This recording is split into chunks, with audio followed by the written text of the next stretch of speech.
From the cross to the throne, from death into life, he went for his own. All power in earth, all power above is given to him for the flock of his love.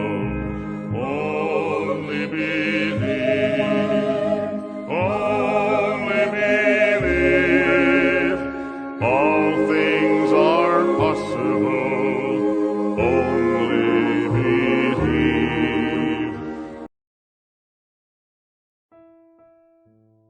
E a graça, a paz e a misericórdia de nosso Senhor Jesus Cristo esteja em cada coração. Deus os abençoe. Nós vamos continuar com a nossa meditação no livro de Romanos. Nós estamos no capítulo 1 e nós temos sido grandemente abençoados. E você que deseja receber mensagens que nós citamos aqui, esses livretos que nós citamos, que é a mensagem precursora da segunda vinda de nosso Senhor Jesus Cristo, basta você deixar aí nos comentários que nós enviaremos gratuitamente para você. Você deixa aí o seu e-mail no comentário e nós vamos enviar gratuitamente essas mensagens para você. Então, continuando a meditação no livro de Romanos, nós vamos ver Romanos capítulo 1, hoje os dois versos, o 16 e o 17, aonde nós vamos meditar, que diz assim: Pois não me envergonho do Evangelho, porque é o poder de Deus para a salvação de todo aquele que crê, primeiro do judeu e também do grego. Verso 17. Porque a justiça de Deus se revela no Evangelho, de fé em fé, como está escrito, o justo viverá pela fé. Que o Senhor acrescente bênçãos à leitura de sua palavra. Irmãos e irmãs, hoje, como o apóstolo Paulo, eu desejo compartilhar com vocês uma mensagem poderosa e transformadora que se encontra nas palavras escritas pelo apóstolo Paulo aqui na carta de Romanos. E essa mensagem, ela é baseada nesses dois versículos que nós acabamos de ler, versículos 16 e 17 do primeiro capítulo. O justo viverá pela fé. Agora, Paulo, ele começa afirmando que o Evangelho não é uma mera mensagem humana. Isto tem que ficar muito claro.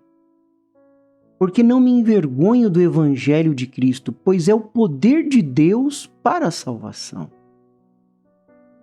Paulo, ele já começa afirmando que o Evangelho não é uma mera mensagem humana, que foi criada em quatro paredes, algum tipo de pensamento dele próprio.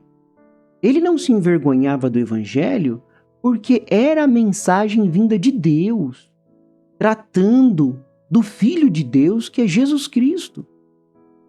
Em contraste com mensagens terrenas, o Evangelho é uma revelação divina que traz esperança, que traz salvação, que traz mudança de vida. Existem vários tipos de Evangelho, como nós vimos na última programação. Mas esses tipos de Evangelho que nós vimos são mensagens terrenas, criadas pelos homens. Você tem lá o movimento gospel, o evangelho no sentido de só de música, um evangelho musical, só das bandas. Você tem o evangelho no sentido de animação, evangelho coaching, evangelho da prosperidade. Tudo isso são mensagens terrenas. Mas o verdadeiro evangelho é uma revelação divina que Deus traz dentro da alma de cada um. Paulo recebeu essa revelação divina. Quando ele estava indo no caminho de Damasco, esta revelação divina bateu sobre ele. Então o Evangelho, ele é de Cristo. De quem que é o Evangelho? É de Cristo. Ele é o poder de Deus para a salvação. Qual que é o poder de Deus? É a palavra. Todo o poder de Deus se reside na palavra. E tudo aquilo que sai da palavra perde-se o seu poder. vira-se uma distorção. Olha a importância de você saber qual é o verdadeiro evangelho. Se pergunte agora, o que eu tenho recebido é o verdadeiro evangelho? O que eu tenho recebido tem transformado a minha vida de dentro para fora? Tem mudado o meu comportamento? Tem mudado a minha forma de andar, de falar? Mas vai muito além disso o verdadeiro evangelho. Eu tenho recebido a revelação divina de Deus, do batismo em nome do Senhor Jesus Cristo, da Santa Ceia original, da ordem da igreja, das eras da igreja, dos 7 selos. Eu tenho recebido esta revelação divina. O que eu tenho recebido é a preparação para a vinda do Senhor, para aquele dia e para aquela hora que ninguém sabe.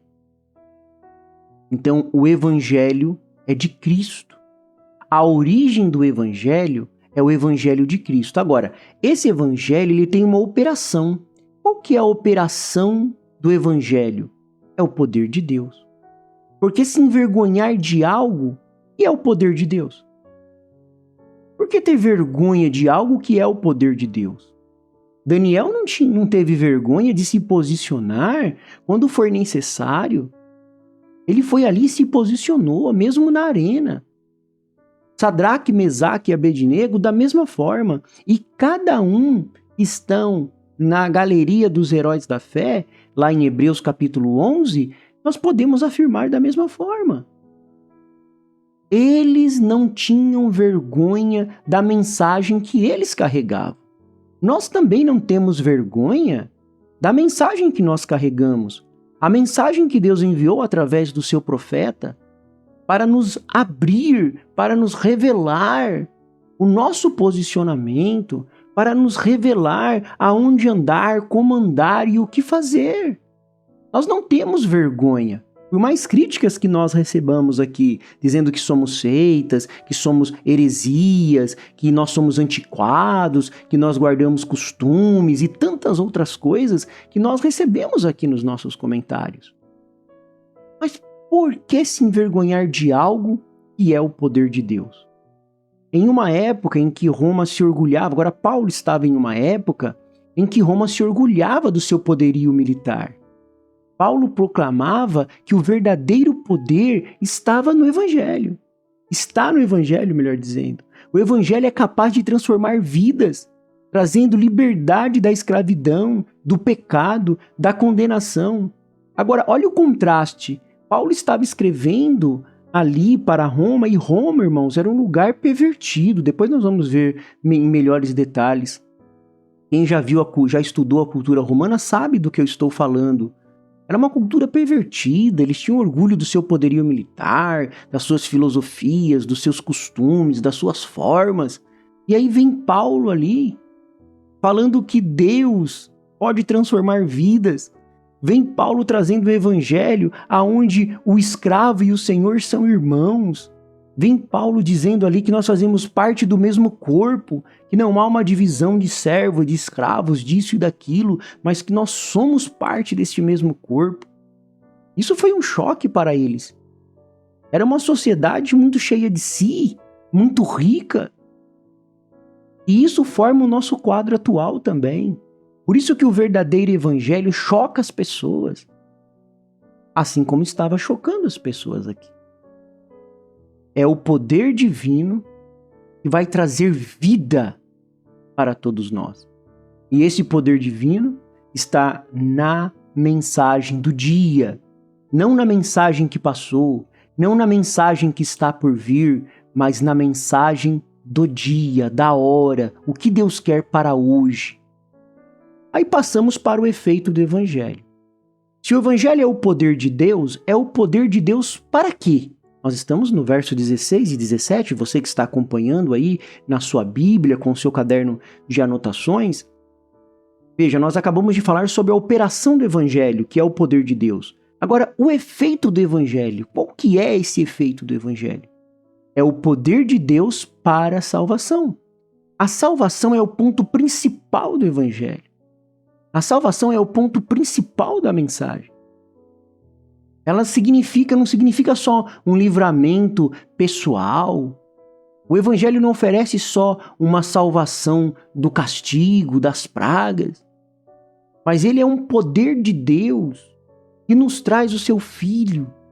Ele é o poder de Deus que traz a vida de Cristo, que é o próprio Deus, para nós. É você reconhecer, mostrar que um dia você foi pecador. Se você foi salvo é porque você estava perdido. Você estava vagando nas trevas do pecado. Agora, qual era a única maneira pela qual os pecadores eles podem ser justificados? Depois nós vamos se aprofundar mais neste tema da justificação. Mas qual era a única maneira pela qual os pecadores podem ser justificados e reconciliados com Deus? Somente através da salvação. Através da fé em Jesus Cristo, nós somos salvos e recebemos a vida eterna. Mas você tem que, para receber a vida eterna, tem que ser a fé de Jesus Cristo. E essa fé só vem pelo reconhecimento da sua condição. De qual condição você está. Passamos então para o alcance do Evangelho. Então, ele é o poder de Deus para a salvação. E qual é o alcance do Evangelho? Para todos aqueles que creem. O Evangelho, irmão, irmã, que me ouve nessa hora, o Evangelho não é exclusivo para os judeus ou gentios. Paulo ele vai enfatizar, ele vai detalhar que é para todo aquele que crê. Não importa sua origem, seu status social, sua necessidade, este Evangelho é para todos. É uma mensagem que tem como objetivo deixar acessível para todos a salvação. A salvação hoje, ela é acessível para todos. Mas você tem que estar na trilha de Deus. Você tem que estar da maneira de Deus. Vemos também no verso 17 que a justiça de Deus é revelada através do Evangelho. Romanos capítulo 1, verso 17 é o versículo chave dessa carta. É o versículo central, que Paulo vai falar da justiça de Deus. No Evangelho, Deus resolve o dilema de como um Deus santo pode perdoar pecadores e permanecer santo. Como que ele faz isso? Pela morte e ressurreição de Cristo, Deus pode ser justo e justificador. A justificação pela fé é a chave para a gente entender a justiça de Deus revelada na mensagem de Deus. A justificação pela fé, vou repetir para que você grave, para que você anote, e a justificação pela fé é a chave para entender a justiça de Deus revelada nas nossas vidas. E o profeta de Deus para esta era, William Marhon Branham, na mensagem Deus guarda a sua palavra, ele diz assim: mas estamos de volta, bem, eu pertenço à presbiteriana, à batista, à pentecostal, eu sou isso, eu sou aquilo, oh, que desgraça!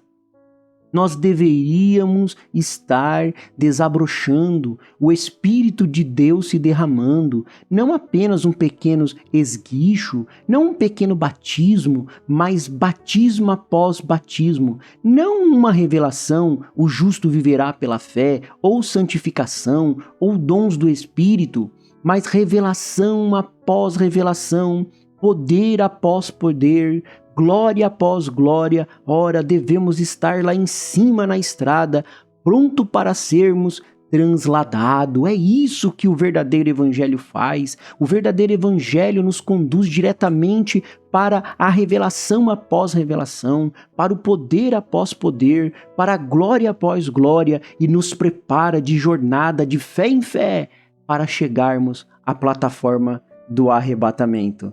Porque o Senhor é a força da nossa vida. O Senhor nos livra dos males deste dia e nos guarde para a hora da sua aparição. Eu sou feliz com Jesus. Deus abençoe, Deus os guarde. Até a próxima programação, se Deus assim nos permitir.